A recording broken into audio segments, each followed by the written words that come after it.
같이 묵상 기도 드리시겠습니다.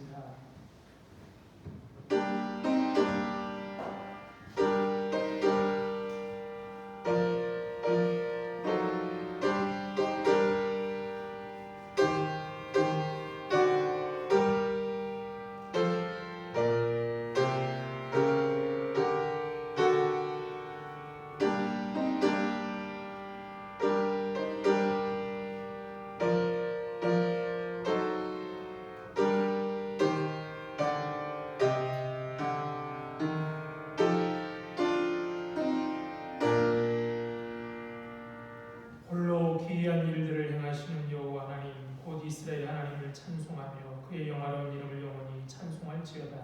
온 땅에 그의 영광이 충만할지어다. 아멘. 홀로 기이한 일을 행하신 하나님, 그 하나님의 은혜와 사랑을 감사하여 오늘도 주님 앞에 나와 영광과 찬송과 예배를 드립니다. 부족한 우리들이지만 우리와 함께 하셔서 우리가 드리는 예배가 하나님이 기뻐 받으시는 예배가 되도록 인도하여 주옵소서. 감사하며 예수님 이름으로 기도드립니다. 아멘. 자리에 일어나 찬송가 38장 찬송 부르시겠습니다.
교동문 9번입니다.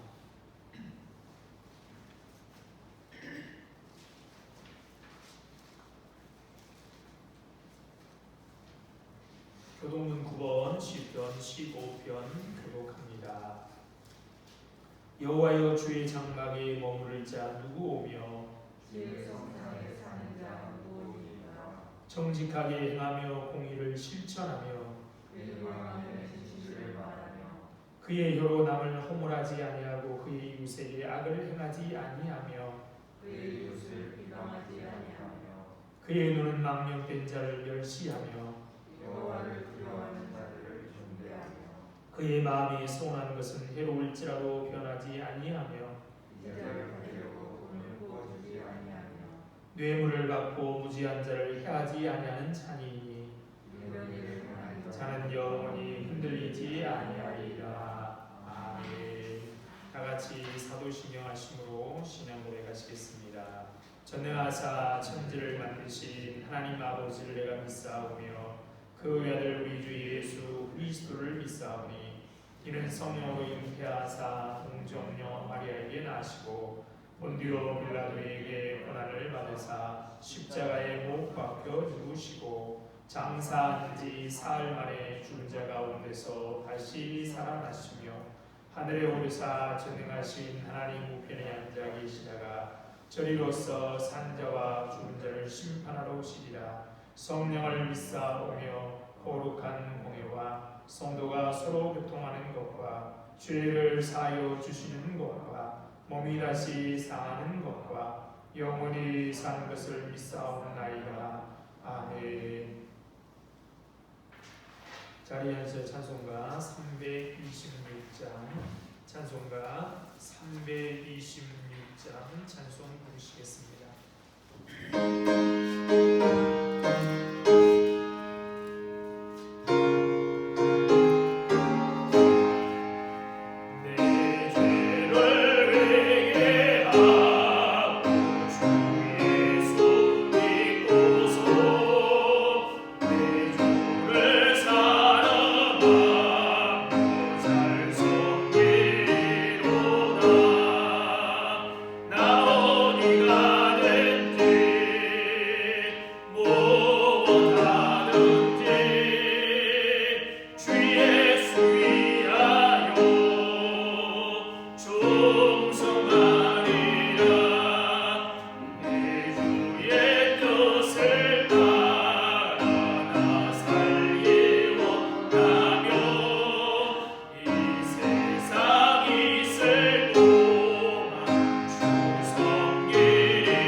사랑과 은혜가 넘쳐나신 하나님, 오늘도 예배드릴 수 있게 하시니 참 감사드립니다.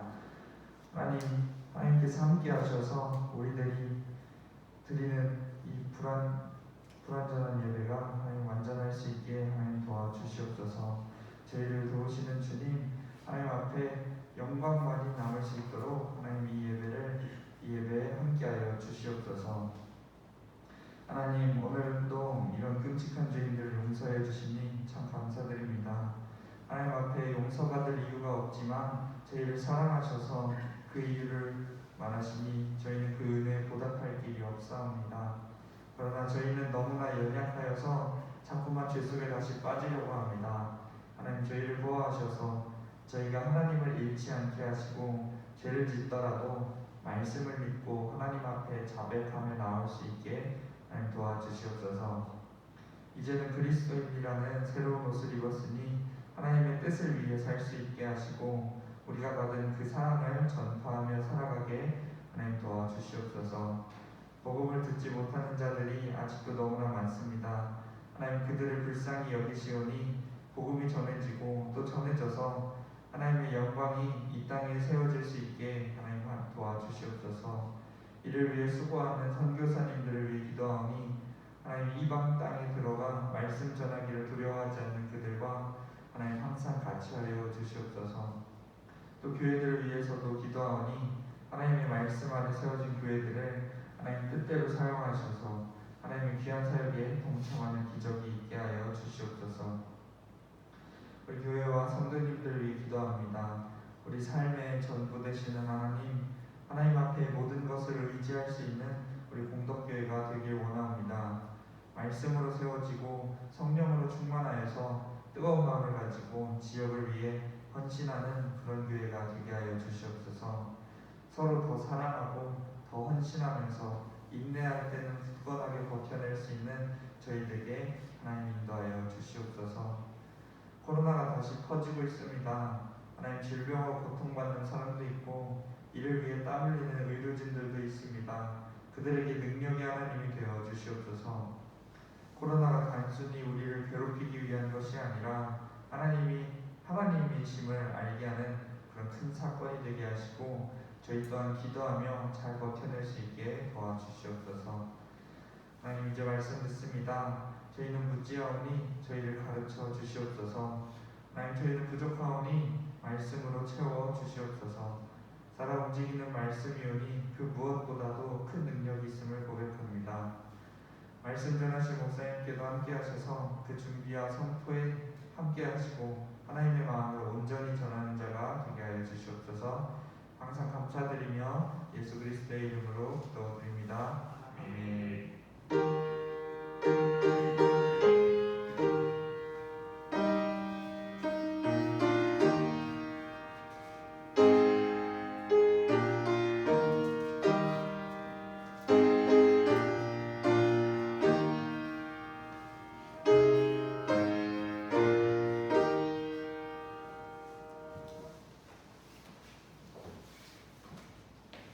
하나님 말씀 보시겠습니다. 하나님 말씀은 마가복음 12장 1절로 12절에 있는 말씀입니다. 마가복음 12장 1절로 12절에 있는 말씀입니다. 자, 줄 열고 제가 읽겠습니다. 예수께서 비유로 그들에게 말씀하시되 한 사람이 포도원을 만들어 산 울타리로 두고 집 짜는 틀을 만들고 망대를 지어서 농부들에게 세워주고 타국에 갔더니 때가 이름에 농부들에게 포도원 소출을 말을 받으려고 한 종을 보내니 그들이 종을 잡아 심히 때리고 거저 보내었거늘 다시 다른 종을 보내니 그의 머리에 상처를 내고 능욕하였거늘 또 다른 종을 보내니 그들이 그를 죽이고 또 그 외에 많은 종들도 더러는 때리고 더러는 죽인지라. 이제는 한 사람이 남았으니 곧 그가 사랑하는 아들이라. 최후로 이를 보내며 이르되 내 아들은 존대하리라 하였더니 그 농부들이 서로 말하되 이는 상속자니 죽이자. 그러면 그 유산이 우리 것이 되리라 하고 이에 잡아 죽여 포도원 밖에 내던졌느니라. 포도원 주인이 어떻게 하겠느냐. 와서 그 농부들을 진멸하고 포도원을 다른 사람들에게 주리라. 너희가 성경에 건축자들이 버린 돌이 모퉁이의 머릿돌이 되었나니 이것은 주로 말미암아 된 것이요 우리 눈에 놀랍도다 함을 읽어보지 못했느냐 하시니라. 그들이 예수의 이 비유가 자기들을 가리켜 말씀하신 줄 알고 잡고자 하되 무리들을 두려워하여 예수를 두고 가니라. 아멘. 주님의 은혜와 평강이 우리와 함께 하시기를 바랍니다. 벌써 올해 마지막 날 첫 번째 주일입니다. 요 며칠 아침에 영하권의 날씨로 쌀쌀한 날씨가 계속되었는데 오늘 오후부터는 기온이 오른다고 합니다. 하지만 모레가 전기로 대설인데요. 대설은 보통 음력으로 11월 동짓달이죠. 그래서 11월 올연가는 11월은 바람 불고 소리치고 눈 오고 얼음 온다라고 노래합니다. 이런 때이니 마음조차 넉넉하지 못합니다. 그래서 봄과 올연가는 추수할 때는 제법 두둑하더니 얼마 지나지 않아 빈털터리가 되고 말았다고 탄식합니다. 가을에 거둔 곡식 얼마나 하였던고 몇 섬은 환하고 몇 섬은 왕새하고 얼마는 제반미요 얼마는 씨앗이며 도지도 내어내고 품값도 갚으리라. 시갯돈 장립별을 난 나이 수세하니 엄무름하던 것이 남저지 바이 없다. 가을에 거둔 곡식 얼마나 되었던가. 몇 섬은 환곡 갚고 몇 섬은 세금 내고 얼마는 제사 지내고 얼마는 씨앗하고 도지도 되어내고 품삯도 갚으리라. 꾼별을 낱낱이 갚고 나니 많이듯 하는 것이 남는 것 거의 없다. 12월을 맞이하는 우리의 심정과 별반 다르지 않습니다. 우리는 느긋한 평화를 원하지만 세상 물결은 사정없이 우리를 휘몰아칩니다. 백신도 맞고 치료약도 개발되었다고 하여 일상 회복이 될 것 같았는데 코로나 확진자 수는 5,000명을 넘었고요. 위중증 환자는 연일 역대 최대치를 기록하고 오미크론 변이 확진자가 국내에 발생하여 오는 6일 내일부터는 4주 동안 사적 모임 허용 제한을 수도권 6인, 비수도권 8인으로 다시 축소한다고 합니다. 지금 우리는 성탄절을 앞두고 주님의 오심을 다시 기다리고 있습니다. 그러나 언제 오실지 모르는 주님을 무작정 기다린다는 말이 아닙니다. 다시 오실 주님을 기다린다는 것은 언제 오실지 모르실 주님을 그저 아무 일 하지 않고 무작정 기다린다는 말이 아닙니다. 지금까지 살아온 우리 생각과 삶의 관성에서 벗어나 하나님께 길을 묻는 것이죠. 영어에도 언러언이라는 단어가 있습니다. 런이 배우다, 공부하다니까 언러언은 억지로 배운 것을 잊다, 잘못된 것을 고치다라는 뜻입니다. 하나님 앞에 서는 이들은 자기 생각, 자기 입장, 자기 주장을 내려놓아야만 합니다. 오실 주님을 기다리는 우리들이 해야 할 일인 것이죠. 하나님을 앞서지 않으려는 겸허함이 없이는 거룩한 삶을 살 수 없습니다. 그렇죠? 우리가 살아온 삶을 그 달려온 대로 관성으로 달려가는 것이 아니라 억지로 있고 주님이 우리에게 원하시는 삶이 무엇인지 물어가는 것이죠. 많은 사람들의 환호 속에서 나귀 새끼를 타시고 예루살렘에 입성하신 예수님은 다음날 성전에 들어가 매매하는 자들을 내쫓으시고 돈 바꾸는 이들의 상을 그리고 비둘기파는 자들의 의자를 둘러엎으시면서 만민의 기도하는 집을 강도의 소굴로 만들었다면 책망하십니다. 이렇게 탁월한 도덕적 용기와 권위를 보이신 예수를 유대 종교 지도자는 더 이상 무시할 수가 없었습니다. 만민의 기도하는 집을 강도의 소굴로 만들었다면 자신들의 권위에 도전하는 예수를 백성들의 인기 때문에 로마 정부로부터 유대의 종교적인 모든 문제에 대해 통치권을 양도받았지만 어떠한 조치를 취할 수도 없는 매우 난처한 처지에 그들은 놓이게 되었습니다. 결국 그들이 취할 수 있는 유일한 길은 예수를 함정에 빠뜨려 로마 정부에 대항하는 범법자로 만들거나 아니면 백성의 지지를 차단하도록 하는 발언을 이끌어내는 것이었습니다. 그래서 그들은 자기들이 예수에게 성전에 대한 어떤 권한도 준 적 없는데 누구도 마음대로 성전에 들어와서 이런 일을 할 누구의 마음대로 말대로 누구의 권위로 이런 일을 하느냐라고 예수께 물었던 것이죠. 그들은 예수님이 하나님의 권위로 나는 말하면 신성모독죄로 잡아가려고 했고 만약 예수님이 하나님의 권위로라고 말하지 않는다 백성들이 선자로 알고 있던 메시아이기 때문에 아니라고 스스로 얘기함으로 백성들의 지지를 잃게 되니까 예수를 쉽게 체포할 수 있다고 생각했던 것입니다. 그런 그들에게 예수님은 요한의 권위를 통해 자신의 권위가 하늘로부터 왔다는 것을 인정할 수밖에 없도록 반문하십니다. 그러나 종교 지도자들은 차마 그것을 인정할 수가 없어서 요한의 권위가 어디서 왔는지 알지 못하노라고 대답합니다. 그런 그들에게 주님은 오늘 본문의 비유를 들려주십니다. 오늘 예수님의 비유 이야기에는 한 사람이 등장합니다. 그런데 이 사람은 구절에 보면 포도원의 주인입니다. 주인이라는 말은 어떤 소유물에 대한 온전한 권위를 갖는 사람을 가리킵니다. 이 사람은 자기 땅을 가지고 있었고 그 땅을 마음대로 할 권리가 있어서 그 땅을 포도원으로 만들었습니다. 주인은 이 포도원에 온갖 정성을 들입니다. 귀한 포도나무를 심고 짐승이 들어오지 못하도록 산 울타리를 두르고 포도즙을 짤 수 있도록 포도주 틀을 만들었습니다. 도둑의 침입을 막기 위해서 망대를 세웠습니다. 땅, 포도원, 그에 딸린 모든 부대 시설은 모두 다 누구 것입니까? 주인의 것입니다. 모든 권위가 이 주인에게 있습니다. 주인은 다른 나라에 그런 데 가게 되었습니다. 그래서 자기 포도원을 맡아서 경작해줄 농부가 필요합니다.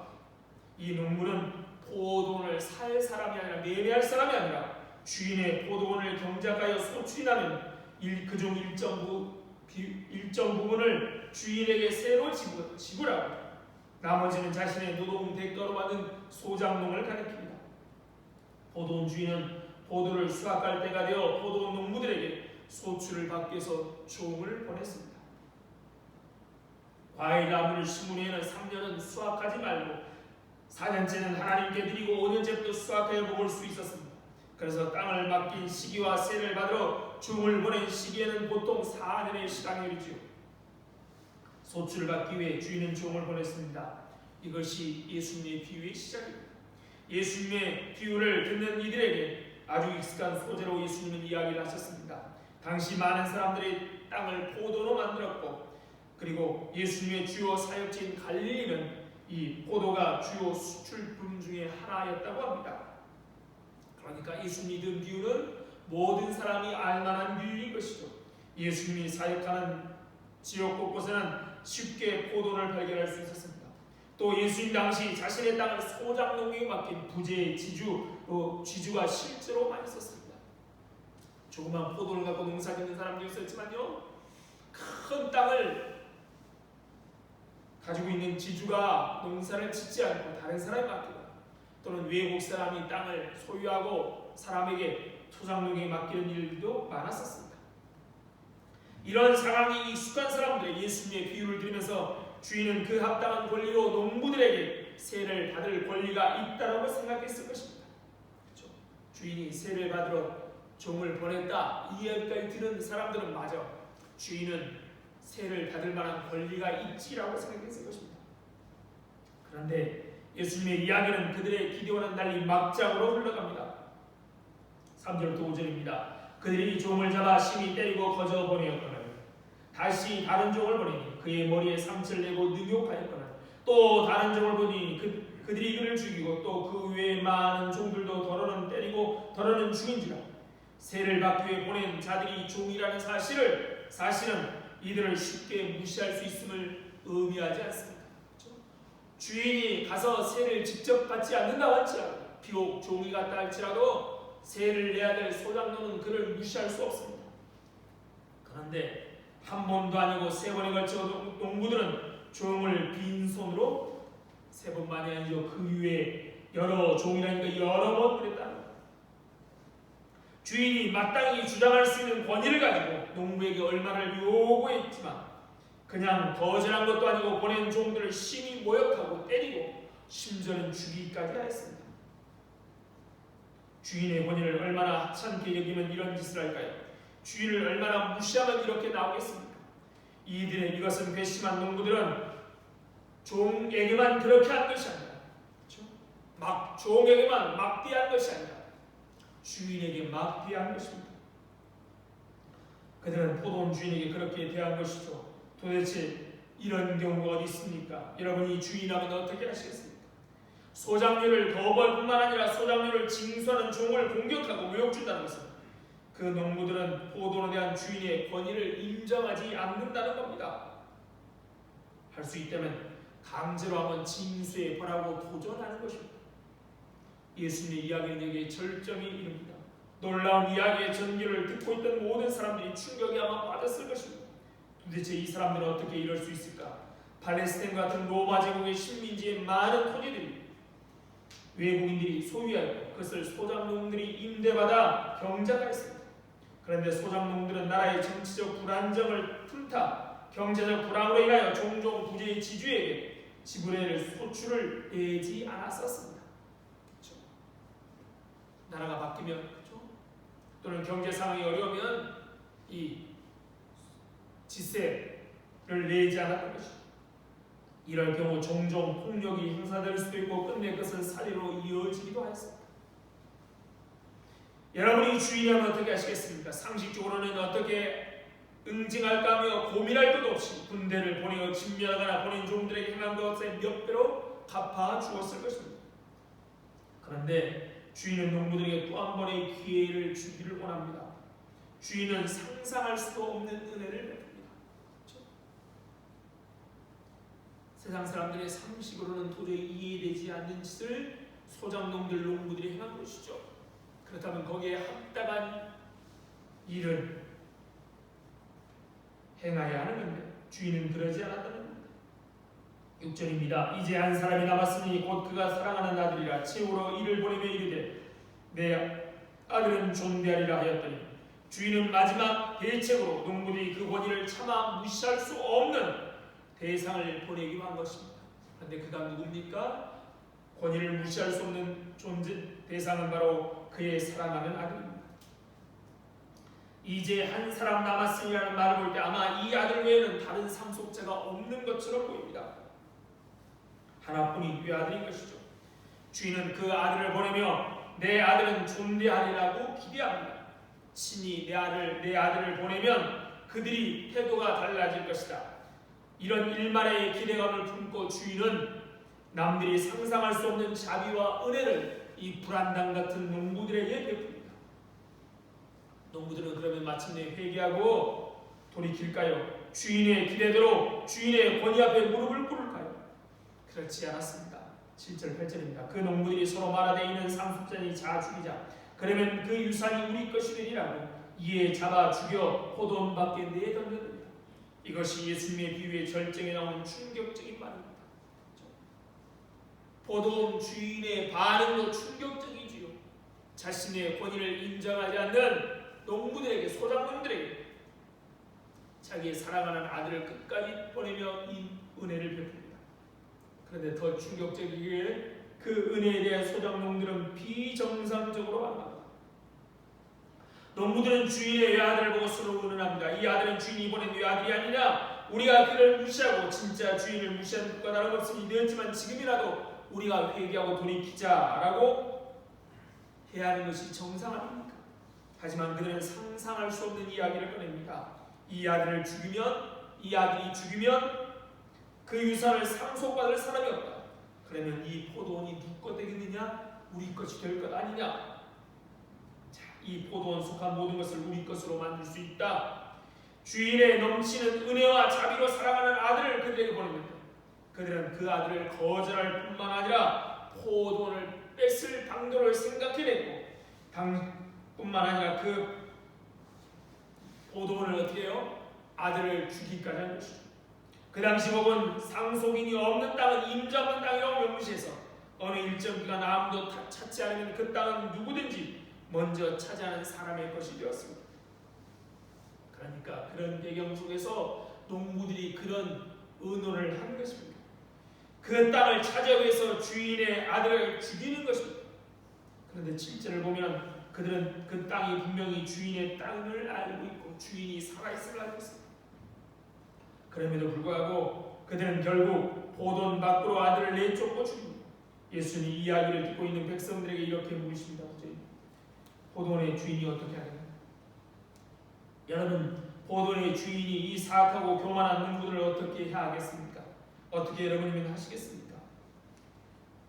주인의 권위를 무시하고 보낸 종들마저 때리고 죽이고 능욕하며 모든 것을 빼앗고, 그렇죠? 그럼에도 불구하고 참고 자비를 베풀어 하나뿐인 사랑하는 아들을 보냈을 때 그를 포도원 밖으로 내쫓아 죽인 이 농부들 주인이면 어떻게 하겠습니까? 예수님은 이렇게 말씀하십니다.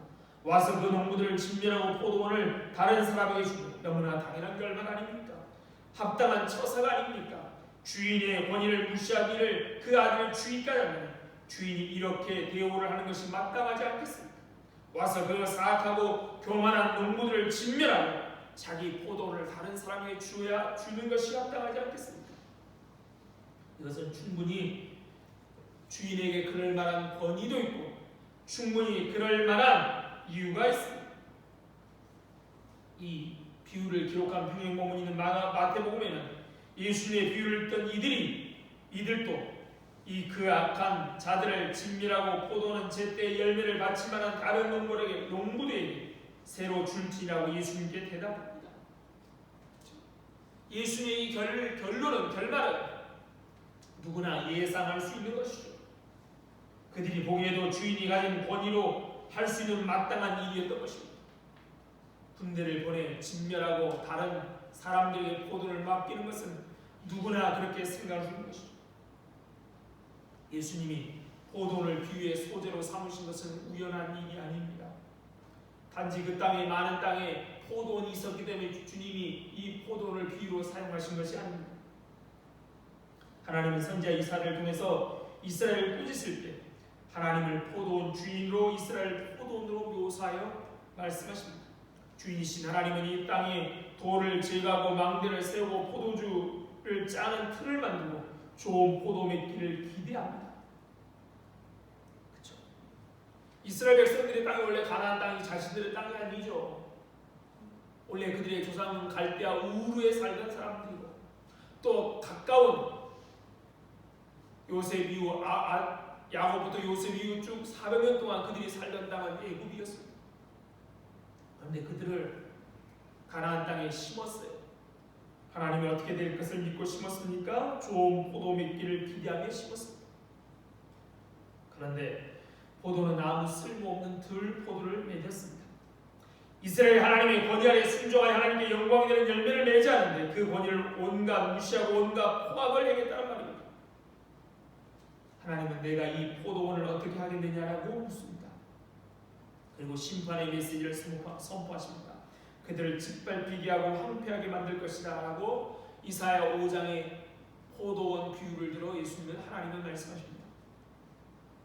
예수님은 유대인에게 익숙한 이 이사야의 포도원 이야기를 가져와 사용하신 것입니다.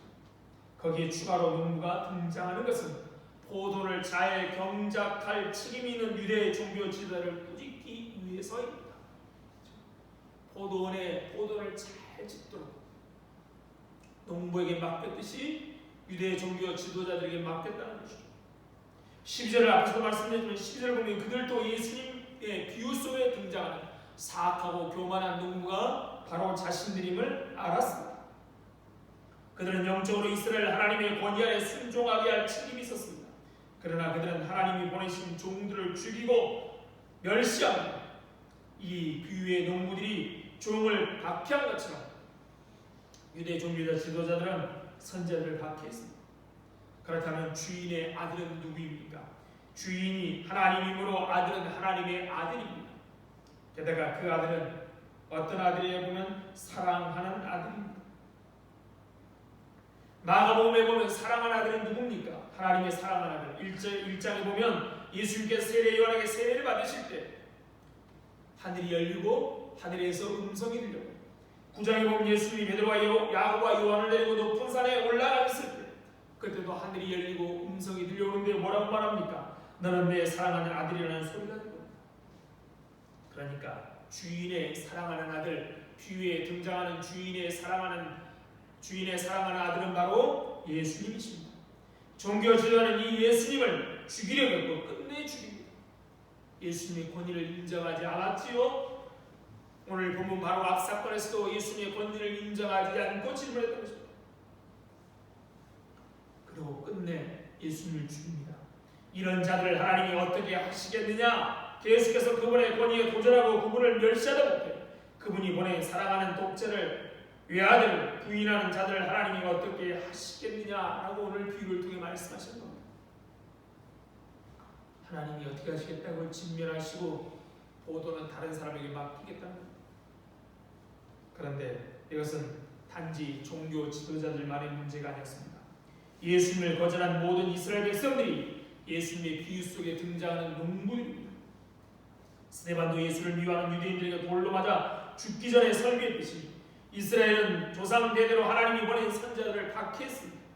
의인이 오리라고 예고한 선자들을 때리고 죽이고 돌로 쳤습니다. 그리고 의인 독생자 예수께서 오셨을 때 그들이 잡아 빌라도에게 넘겼고 십자가에 못 박으라고 소리쳐 예수를 죽였습니다. 그렇죠? 나는 그에 대해 아무 죄가 없다고 손으로 물을 씻는, 그렇죠? 물로 손을 씻는 빌라도에게 뭐라고 말합니까? 우리 자손에게 돌리소서라고 말하지 않습니까? 그런데 이것은 유대 종교 지도자들만의 문제도 이스라엘 사람만의 문제도 아닙니다. 예수님을 훌륭한 성인, 훌륭한 선생, 모범되는 삶을 산 영웅, 종교 지도자, 좋은 사람 등으로 받아들였지만 주인으로 인정하지 않은 사람 또한 바로 이런 농부와 같은 사람입니다. 모든 영혼의 주인이신 하나님이 마치 죽은 것처럼 착각하고 자기가 주인되어 자기 원대로 자기 기쁨을 위해 살면서 하나님께는 감사도 영광도 돌리지 않습니다. 그런 인간들에게 하나님은 수많은 은혜의 손길을 펴셨습니다. 그 은혜의 절정은 여기 있습니다. 자기 아들을 보내어 그를 통해 측량할 수 없는 긍휼과 사랑을 우리의 삶의 주인이신 하나님의 권위를 인정하라고 기회를 주신 것이죠. 그렇게 거절하고 하나님이 주인임에도 하나님을 주인으로 인정하지 않고 내가 자신이 주인이라고 끝까지 우기는 우리를 위해서 하나님은 하나밖에 없는 독생자 예수 그리스도를 주시면서 하나님의 권위를 인정하라고 기회를 주셨습니다. 그런데도 그 아들을 거절하고 그 아들을 보낸 하나님의 권위를 비웃고 여전히 자기 삶의 주인은 나라고 생각하며 삶의 모든 소출을 자기 기쁨 위에 갈취하고 사는 것, 그가 바로 포도원 비유에 나오는 농부입니다. 우리가 가지고 있는 모든 것이 다 주님께 받은 겁니다. 우리의 생명도 우리가 가진 것도. 그런데 뭐라고 사람들은 생각한다고요? 내가 수고하여 얻은 것, 내 것이라고 생각한다는 것이죠. 이 사람들 하나님이 어떻게 하시겠습니까? 모두 진멸하고 포도원의 소출을 주인에게 성실하게 바칠 다른 농부에게 새로 줘야 하지 않겠습니까? 실제로 이스라엘은 하나님의 백성으로 누렸던 복과 특권을 상실한 채 이방인의 수가 충만하게 채워질 때까지 우둔해집니다. 하나님이 맡겼던 복음이 안타깝게도 유대인에서 이방인들에게 넘어가지요. 이스라엘 국가적, 정치적, 영적으로 하나님이 심판해서 우리가 알다시피 오랫동안 포로로 다녀야만 했습니다. 자기 땅을 잊은 채 땅을 잃은 채 살아야만 했던 것이죠. 거기도 마찬가지입니다. 복음이 가는 곳곳마다 하나님이 은혜해 주셔서 참 살기 좋은 세상을 만들어가죠. 그런데 이상하게도 사람들은 하나님 주신 복을 보게 되면 하나님 아니라 복을 섬기고 그 복을 놓치지 않기 위해서 자기 마음대로 하게 됩니다. 그러면 가는 하나님이 또 하나님의 은혜를 거둬가지고 주신 복들을 빼앗아 다른 나라에 맡기십니다.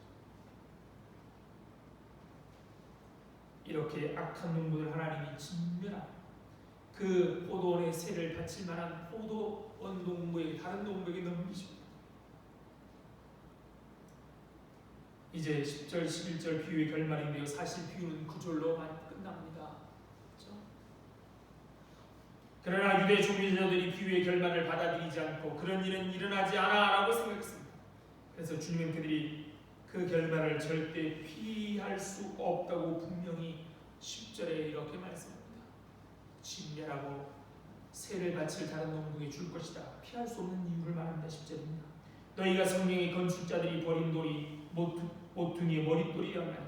이것은 그 앞에 성경인가 그 앞에 기억인가 있지요. 밑에 보면 시편 118편 22절 23절 말씀을 인용하는 겁니다. 모퉁이 또는 건물 전체를 지탱하는 핵심적인 기반입니다. 기초적입니다. 예수님은 이 말씀이 자기에게 대한 증언이라고 그들에게 밝히고 계십니다. 너희가 거절하고 버린 내가 사실은 하나님이 세우신 하나님의 집에 고귀하고 보배로운 돌이라는 겁니다. 나를 인정하고 내 권위를 순종하라. 그리고 우리가 하나님의 권위를 인정하고 순종하면 하나님이 예수님을 모퉁이돌로 하여 세워 가신다는 겁니다. 하나님이 75세 된 노인 아브라함, 80세 된 노인 모세, 85세 된 노인 갈렙을 부르셔서 하나님의 역사를 이루었습니다. 절대 이루지 못할 것 같은 나이 드는 사람들 통해 하나님 역사를 이루었시죠.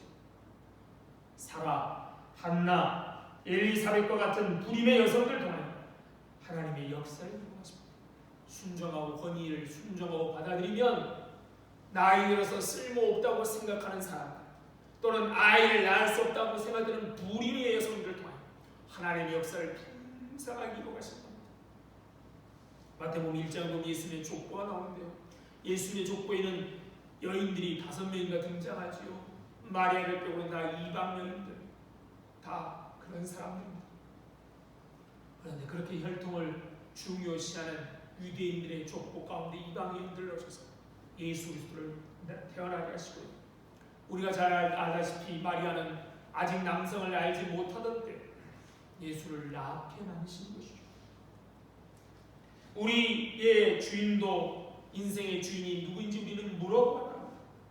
종교 지도자들처럼 하나님의 권위를 인정하지 않고 내 자신이 주인이십니까? 그 사랑하는 아들 끝까지 거절함으로 그 아들을 보내신 하나님을 멸시하는 자, 하나님이 진멸하시고 포도를 다른 사람에게 맡기십니다. 하나님의 권위를 인정하지 않으면 우리에게 맡기신 것을 하나님은 다른 사람에게 넘겨주시는 겁니다. 소작농이 없어서 포도원이 팽하고 황폐하게 되지 않습니다. 주인은 얼마든지 다른 소작농을 구할 수 있습니다.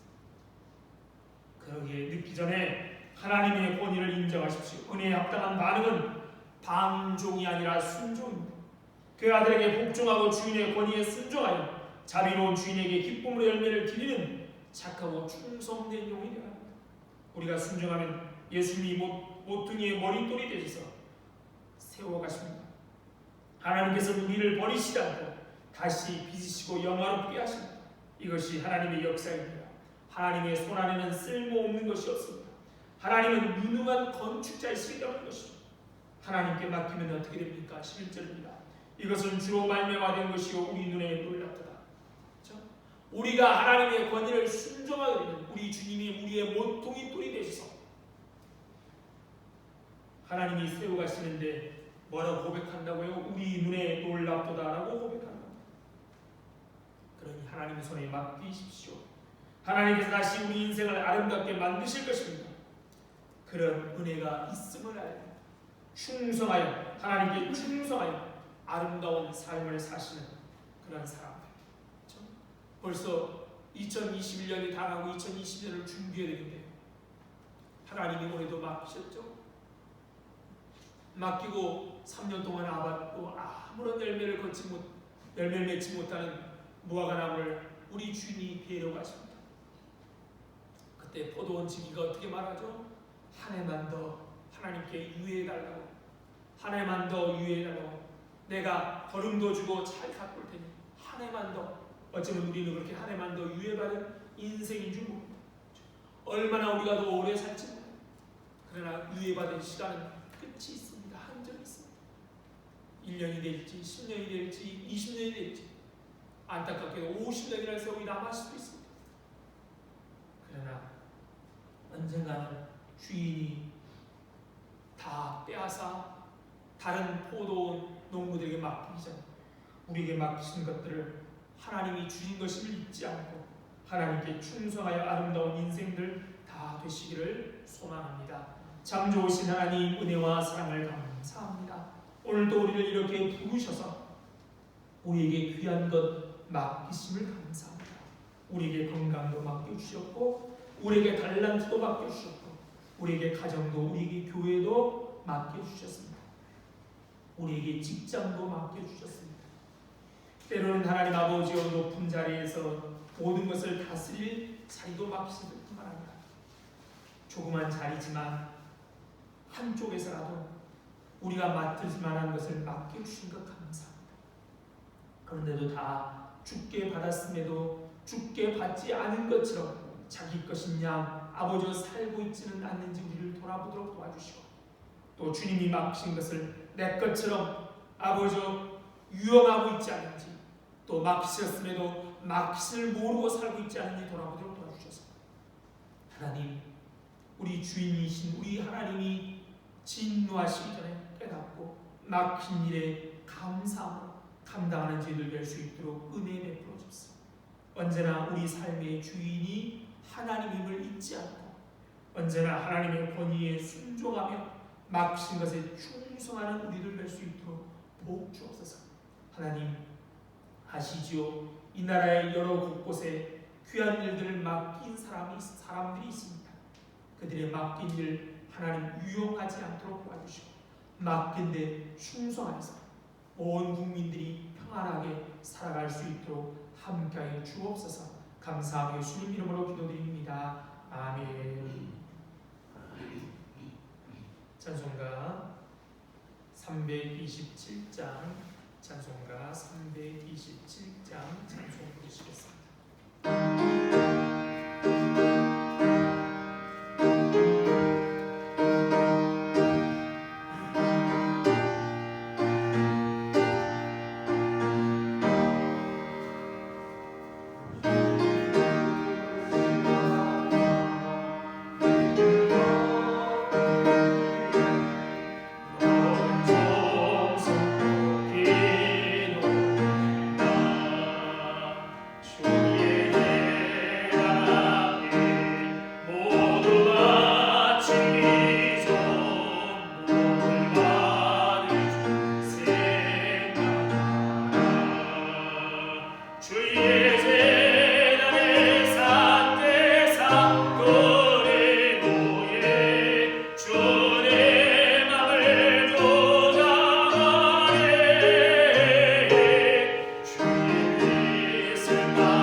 참 좋으신 하나님 은혜와 사랑을 감사합니다.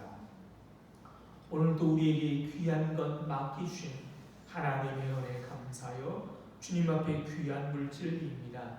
이 물질만이 아니라 우리들을 받아주셔서 하나님의 귀하고 아름다운 일에만 사용하여 주옵소서. 물질이 없어서 건강 때문에 사람이 없어서 무엇보다도 사랑하지 못하여 믿음이 없어서 하나님께 영광을 가리지 않도록 미리미리 넉넉하게 채워주셔서 하나님께 영광을 돌리며 살아갈 수 있도록 복 주옵소서.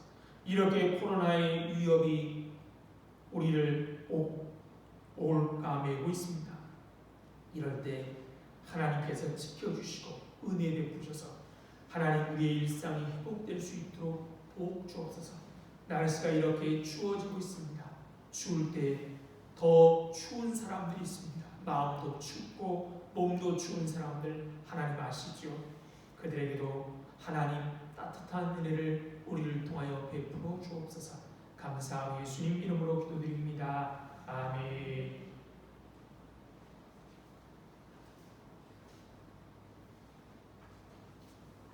알려드립니다. 예산 편성위원 모임이 오늘 오후 2시에 있습니다. 예산 편성위원들은 꼭 참여해 주시기 바랍니다.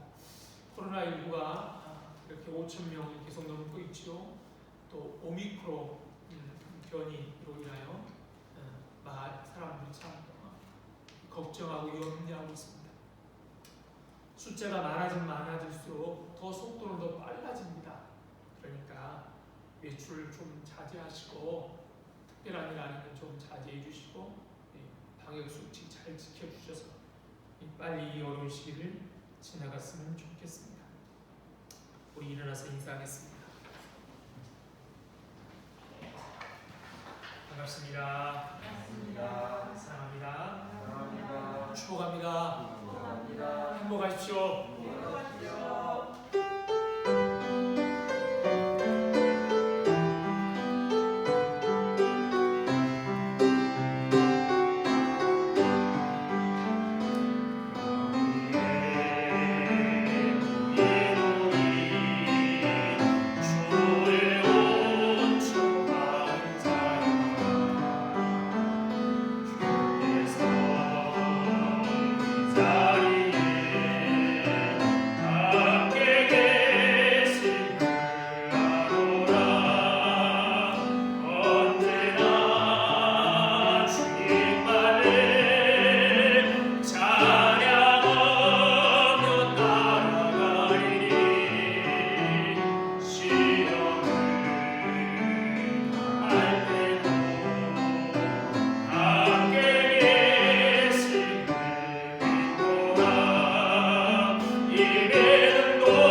지금은 생명 되신 우리 주 예수 그리스도의 은혜가 하나님 아버지의 다함 없으신 사랑과 성령님의 교통하심이 오늘 또 우리의 주인이 하나님임을 잊지 않고 우리에게 맡기신 것 하나님 것임을 알고 충성되이 감당하기도 하지만 이 자리에 모인 모든 성도들 위해와 그들의 가정과 건강과 하는 일 위해 그리고 우리 공동교회 위해 이제부터 영원토록 함께 있을지어다. 아멘.